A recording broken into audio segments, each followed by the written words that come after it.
दोस्तों, एक बेहद छोटा सा जीव है केचुआ। आपको शायद ज्ञात हो कि आदिकाल से ही ये छोटा सा जीव मिट्टी के अंदर रेंगते हुए मिट्टी को फोकी और भुरभुरी बनाता है, जिससे मिट्टी के अंदर नाइट्रोजन और पानी अच्छे से फैलता है। मिट्टी उपजाऊ होती है। उपजाऊ मिट्टी पर अधिक मात्रा में घास आदि उगती है। उस घास को खाकर असंख्य जीवों की भूख मिटती है। कई बार हम किसी बेहद ही बुरी प्रवृत्ति के इंसान की तुलना गिद्ध से कर देते हैं, लेकिन गिद्ध जंगल में सड़ रहे मरे हुए जानवरों को खाते हैं। सोचे यदि गिद्ध ना हो तो पशुओं के शवों का क्या होगा। शव सड़ेंगे, उनमें विषाणु कीटाणु जन्म लेंगे और पूरी दुनिया महामारियों की चपेट में आ जाएगी। कहने का मतलब यह है कि दुनिया का हर जीव प्राकृतिक संतुलन को बनाए रखने में अपना महत्वपूर्ण योगदान देता है। अब जरा सोचे कि हम इंसानों का इस प्रकृति को बचाए रखने में भला क्या योगदान है। जब हम इंसानों ने एक दूसरे के साथ लड़ना शुरू किया तो अपनी लड़ाई में हमने घोड़ों और हाथियों को भी शामिल कर लिया। भला हमारी आपसी दुश्मनी में उन मासूम जीवों का क्या कसूर था। सोना चांदी इंसान लूटता था, लेकिन युद्ध में मारे जाने वाले उन घोड़े हाथियों को सोने चांदी से भला क्या लेना देना था। आज हम गाय को माता कहते हैं और गाय के दूध को अमृत बतलाते हैं। बेशक गाय का दूध अमृत है, लेकिन हमारे लिए नहीं। गाय का दूध अमृत है गाय के बछड़े के लिए। आप गाय को माता कह सकते हैं, लेकिन क्या गाय भी आपको अपना बेटा मान सकती है, जबकि आप उसे खूंटे से बांध कर रखते हैं और जो दूध उसके बेटे यानी बछड़े के लिए था उसे खुद पी जाते हैं। हमने खेती करना सीखा और अपने साथ बैलों को भी इस कार्य में शामिल कर लिया, लेकिन बैल तो पहले भी घास फूस खाकर अपना पेट भर ही रहा था। उसे क्या लेना देना आपकी खेती और आपके व्यापार से। ऊपर से जब वो बैल बूढ़ा हो जाता, हल खींचने के लायक नहीं रहता, तो हम उसे कसाई के सुपुर्द कर दिया करते थे।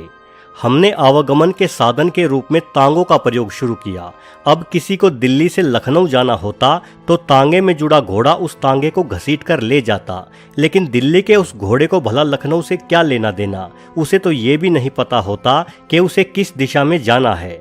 बस जिस दिशा में घोड़े की लगाम खींचकर उसके पीठ पर चाबुक बरसा दिए जाते, उसी दिशा में घोड़ा दौड़ लगा देता।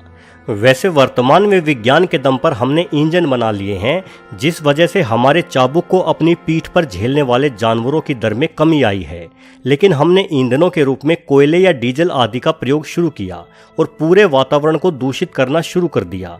पहले हम कुछ जीवों को परेशान करते थे, अब हमने सभी जीवों का सांस लेना दूभर कर दिया।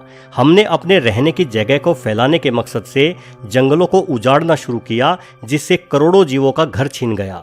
हमने उन नदियों को जहरीला बना दिया जिनसे ये मासूम जीव अपनी प्यास बुझाते थे।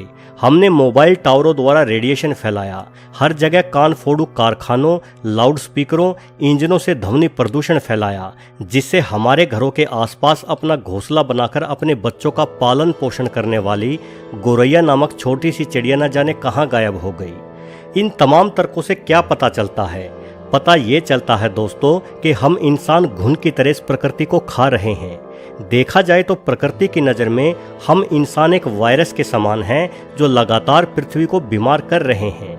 जिस तरह से बुखार आने पर हमारे शरीर का तापमान बढ़ जाता है, उसी तरह से पिछले 100 सालों के दौरान हम इंसानों द्वारा किए गए प्रदूषण के कारण ग्लोबल वार्मिंग के प्रभाव के चलते पृथ्वी का तापमान 2 से 3 डिग्री सेल्सियस बढ़ चुका है।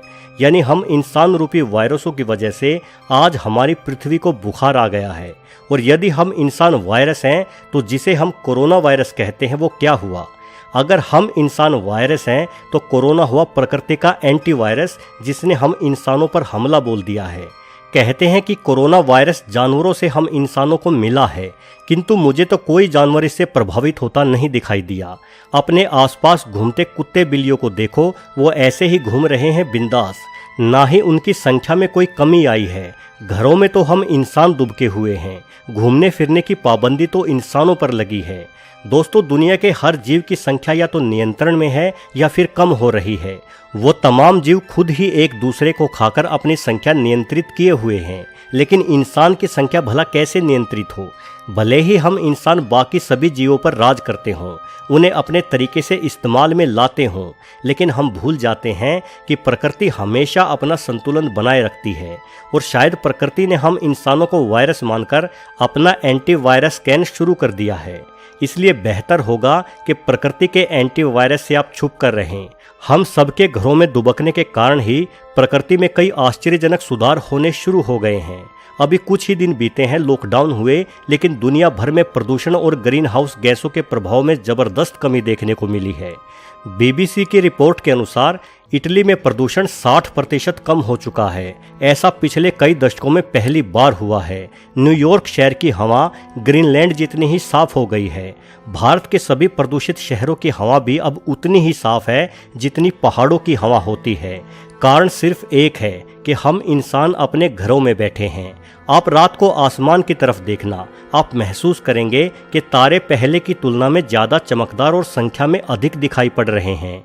दिन के समय आप अपनी छत पर खड़े होकर देखोगे तो पाओगे कि अब आप पहले की तुलना में ज़्यादा दूर तक देख पा रहे हैं। इन सब का कारण प्रदूषण कम होना ही है और आने वाले दिनों में हवा और भी ज़्यादा साफ होगी। आपको तारे और भी ज़्यादा बेहतर दिखाई देंगे। तब तक शायद खुद को साफ पाकर प्रकृति अपने एंटीवायरस प्रोग्राम को भी विराम दे दे। दोस्तों, कोरोना कहां से फैला, क्यों फैला और कब फैला, इन सब सवालों को आप अपने दिमाग से निकाल दें।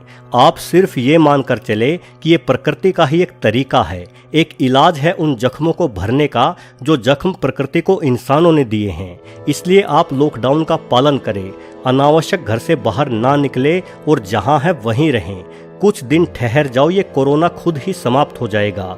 इतिहास में अनेकों बार घातक महामारियां फैली हैं, कोरोना से भी बहुत बड़ी महामारियां।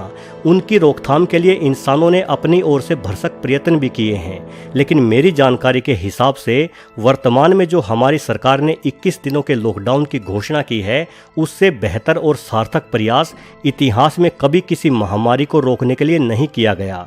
और ये प्रयास तभी सफल होगा जब सिर्फ सरकार ही नहीं, पूरा देश इसमें शामिल होगा।